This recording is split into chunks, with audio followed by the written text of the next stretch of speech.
नमस्कार, आप देख रहे हैं आपका अपना टेलीविज़न टीवी चैनल, जहां पर मैं प्रिया पांडे आप सभी का एक बार फिर से स्वागत करती हूं।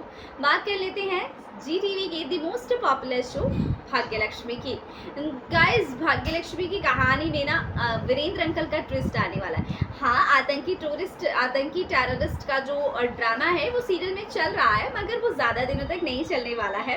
आपको बताते चलें कि जल्द ही सीरियल भाग्यलक्ष्मी की कहानी से जो टेररिस्ट अटैक हुआ है वो ट्रैक जल्द ही खत्म होगा। हो सकता है कि आपको 1 वीक तक ये ट्रैक दिखाया जाए, लेकिन इसके बाद लक्ष्मी और ऋषि मिलकर इन टेररिस्ट से सबको सेफली बचा लेंगे, जिसके बाद लक्ष्मी, ऋषि, पारो और रोहन को सम्मानित किया जाएगा सीएम की तरफ से। तो ये सारी चीजें होंगी और इसके बाद कहानी में वीरेंद्र अंकल का ट्विस्ट आएगा, क्योंकि वो कोमा से बाहर आ गए हैं, ऐसी न्यूज आएगी और इसके बाद वीरेंद्र अंकल को घर लेकर आया जाएगा, जहां पर लक्ष्मी को वीरेंद्र इशारों ही इशारों में बताने की कोशिश करेंगे कि सालों पहले जो मेरी हालत हुई है ना, वो मलिष्का की वजह से हुई है। क्योंकि इन दिनों में जैसे ही वीरेंद्र अंकल आ जाएंगे, मलिष्का ये कोशिश करेगी कि वीरेंद्र अंकल ठीक ना हो, क्योंकि अगर वो ठीक हो गए तो मलिष्का का राज खुल जाएगा और सारा उसका जो इतने सालों से जो उसने मेहनत की है, ऋषि से शादी से लेके इस घर में रहने की सारी प्लानिंग प्लॉटिंग सब बर्बाद हो जाएगी। मलिष्का कहीं की नहीं रहेगी।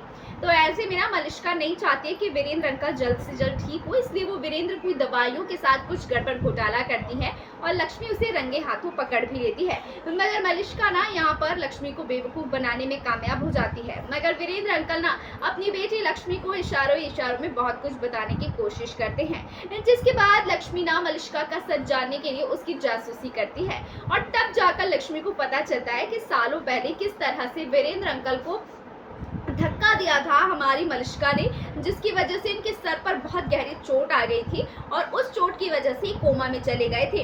और क्यों धक्का दिया था, बस ये राज जानना बाकी है। तो अब ये राज जो है ना, यहाँ पर लक्ष्मी नीलम को बताने की कोशिश करेगी कि जिसे आप अपनी बहू समझती है ना, दरअसल उसने ही वीरेंद्र अंकल के साथ ये सब कुछ किया है। आज वीरेंद्र अंकल की जो भी हालत है ना, मलिष्का की वजह से, जिसको लेकर ना नीलम को भरोसा नहीं होता और वो लक्ष्मी से इन सब बातों का सबूत मांगती है। तो अब लक्ष्मी कहाँ से लाएगी मलिष्का के खिलाफ सबूत, ये देखेंगे। साथ ही साथ मलिष्का खुद को डिफेंड करने के लिए, प्रोटेक्ट करने के लिए क्या कुछ करेगी, ये भी आप आगे आने वाले ट्रैक में देखेंगे।